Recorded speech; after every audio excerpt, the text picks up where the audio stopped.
There's a lot of things I usually think about, and many questions I don't have the answers to, which is one of the reasons why I make these videos.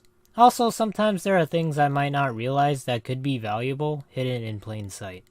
So today, I thought I'd talk about some of the underrated things in Wizard 101. I probably should have mentioned it in my Forgotten Things video, but I briefly want to give a quick nod to all the fan sites out there. In my opinion, the information those sites provide are extremely valuable. Not a whole lot of people visit them, and I think it's because you have more popular sites like Reddit or YouTubers who build up their own community. Regardless, everyone should visit them because you'll never know when they're gonna disappear, never to be seen again. You can't always depend on the wiki to to present everything in an organized manner the way these fan sites do. There is one fan site I visit once in a while because a friend of mine always asks me what monstrology creatures there are to collect whenever one of those new spells get released. She's like a Girl Scout trying to collect all the merit badges. I keep telling her you don't have to collect them all or be the very best like no one ever was. But she likes collecting them and decorating her houses with them. And if it makes her happy, then that's great in my book. By the way, if you are new to the game, monstrology is just the ability to clone something you fight by extracting their essence using extract spells. You can either have them as a house guest or summon a clone of them in battle. Brains sold separately. I always see people filled with dread having monstrology as a member benefit, and in my opinion, it's probably the least favored benefit there is next to buying back your skill points. Pet combat talents were introduced alongside adventuring talents so that pets can do things on command instead of relying on chance.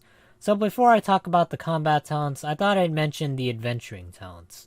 For some of them, they're actually pretty decent. Not the chess ones though, they're just straight ass.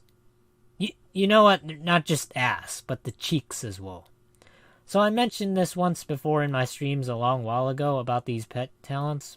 By the way, come stop by. I'd love to see you there. The drop rates for any item out of the chests are virtually non-existent. It's like all you're doing is opening up the recycling bin on your computer. I know it says that your pet has a chance of finding whatever out of a chest, but it doesn't exist. I know because I tested the damn things for over 6 hours. So either I was really unlucky or the thing doesn't work. Now the real underrated pet mechanic comes in the form of combat talents. Having an option to use an extra move on the same turn is invaluable in a strategy-based game.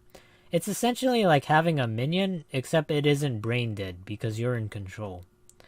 I do understand some people might use them in the decathlon, but I've seen very few people use them outside of it. And by the way, for those who don't play the game, the decathlon is a gauntlet which players go through multiple stages only relying on luck, spells, gold, and their pets.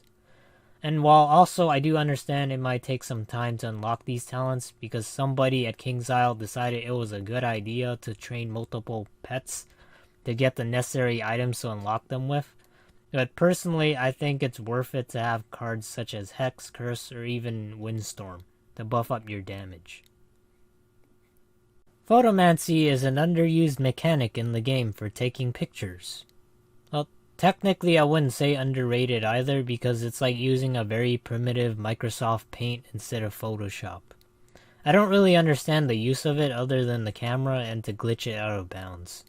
That, in and itself, is underrated because you are technically not cheating. You're just using what the game gave you without breaking anything. Although for taking a screenshot, it's better to print screen instead of pressing the Z key. What they should do though is make it a free-flowing camera. Now, I know it might be a little bit too powerful, however, sometimes you may just want to take those picture-perfect shots.